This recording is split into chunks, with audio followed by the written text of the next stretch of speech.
Saviez-vous que 90% des matelas vendus sont composés de plastique ? Découvrez tous les produits naturels de la gamme Kipli sur kipli.com. Eh bien, peut-être faut-il accepter de perdre un tout petit peu la liberté de ce confort, de façon à sauvegarder ce qui n'est quand même pas tout à fait un détail, et qu'on appelle le monde. Bonjour à tous, si je vous dis brunch, vélo, bonnet de hipster, AMAP, marché bio, café équitable et séance de yoga intensive, vous allez me répondre Bobo. Merci Séverine, bienvenue dans votre nouveau podcast Un Bobo dans la ville. Grâce à cette série, vous découvrirez au fur et à mesure des épisodes des astuces pour mieux vivre la transition vers le monde de demain. On en parle beaucoup du monde de demain, mais il a du mal à émerger, on s'était dit qu'on allait lui donner un petit coup de pouce. On me dit dans l'oreillette que le monde de demain est toujours confiné. N'est-ce pas Séverine ? Tu es la rédactrice en chef de Consoglobe. Pourquoi présenter ce nouveau podcast aujourd'hui ? Salut Werner, je suis très contente de présenter ce nouveau podcast avec toi aujourd'hui. Pourquoi un podcast ? Parce que c'est dans l'air du temps. Je vous rappelle, pour ceux qui ne connaissent pas Consoglobe, c'est la plateforme média de référence de la consommation responsable. Et depuis 14 ans, on accompagne en informant et en donnant des conseils aux consommateurs qui sont à la recherche d'une vie plus saine et plus respectueuse de la planète. J'ai du mal à croire qu'il y a des gens qui connaissent toujours pas Consoglobe, en tout cas, pardonne mon ignorance, mais est-ce que tu peux m'expliquer, même si j'ai ma petite idée, qu'est-ce que c'est qu'un consommateur ? Un consommateur, c'est un consommateur responsable qui réfléchit à ses achats. En fait, quand il achète quelque chose, il sait pourquoi il va l'utiliser et il sait comment il va faire une fois qu'il n'en aura plus besoin. Ça existe, ça ? Mais oui, il y en a plein. Même des bobos. Donc c'est-à-dire qu'il arrive à penser sa chaîne de consommation de façon circulaire de bout en bout. Voilà. Du coup, on va vous expliquer pourquoi on a décidé d'appeler ce nouveau podcast Un Bobo dans la ville.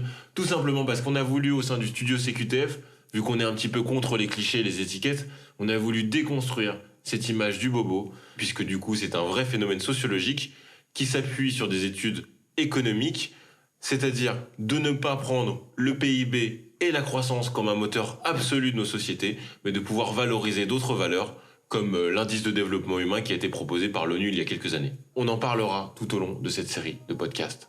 Tout à fait. De toute façon, aujourd'hui, plus que jamais, on a vraiment l'occasion, mais aussi l'intention très forte de réinventer le monde de demain. Et je suis super contente de faire ça avec toi, Werner, parce que je sais qu'ensemble, on va débrider nos idées, on va pousser les réflexions et on trouvera des solutions ensemble.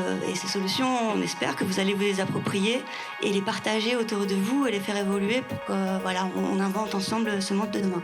Ça commence par soi-même.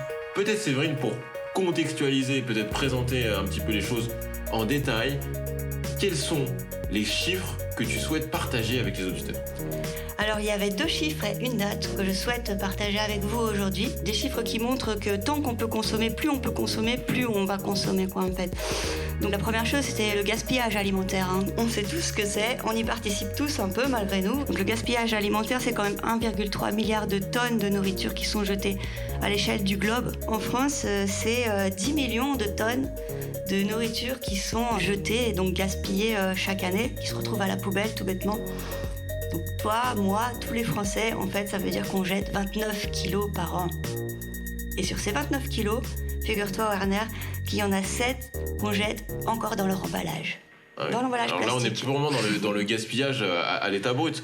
Donc ça veut dire qu'on peut vraiment s'améliorer au niveau individuel et personnel pour réduire ce gaspillage et cette empreinte carbone qui n'est pas utile finalement. Oui, qui découle du gaspillage, évidemment.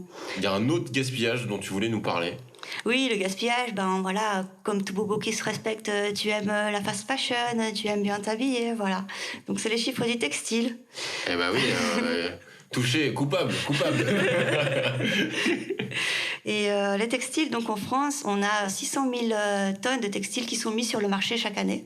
Chaque Français, en fait, achète environ 10 kilos de textiles par an. Ça en fait des bonnets de hipster, ça. Ouais, tu m'étonnes.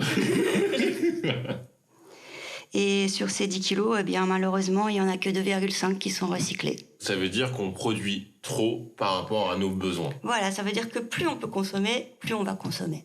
Tu n'es pas venu qu'avec des chiffres, tu es aussi venu avec une date. Oui, très simple. La date, en fait, qui est très marquante pour tout le monde, c'est la date du jour du dépassement mondial. Cette année, le dépassement mondial, c'était le 22 août 2020. Donc, on a eu une grande chance, c'est qu'on était confinés. Donc, du coup, la date a reculé de 3 semaines par rapport aux années précédentes. C'est la planète qui est contente quand on est confiné, pas uniquement les hôpitaux du coup. Hein. Exactement. Ah bah, vraiment, moi, les hôpitaux sont pas très contents. En tout cas, on les embrasse. On leur souhaite bien du courage. Bien. Le jour du dépassement est présenté tous les ans par l'ONG américaine Global Footprint Network. Que nous disent ces chiffres, Séverine, finalement? Que les ressources sont limitées.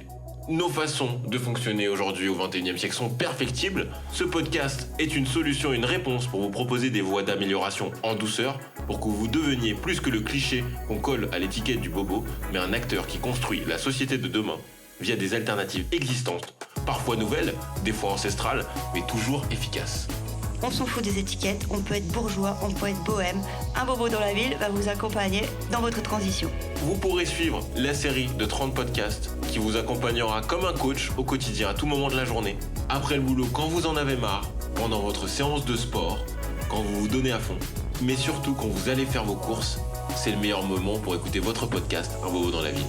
Bourgeois ou bohème, choisissez votre camp, chacun sa route, chacun son chemin, passe le message à ton voisin. Et on se retrouve tout de suite pour le premier épisode de votre série Un bobo dans la ville. On vous expliquera comment réduire votre consommation quotidienne de plastique.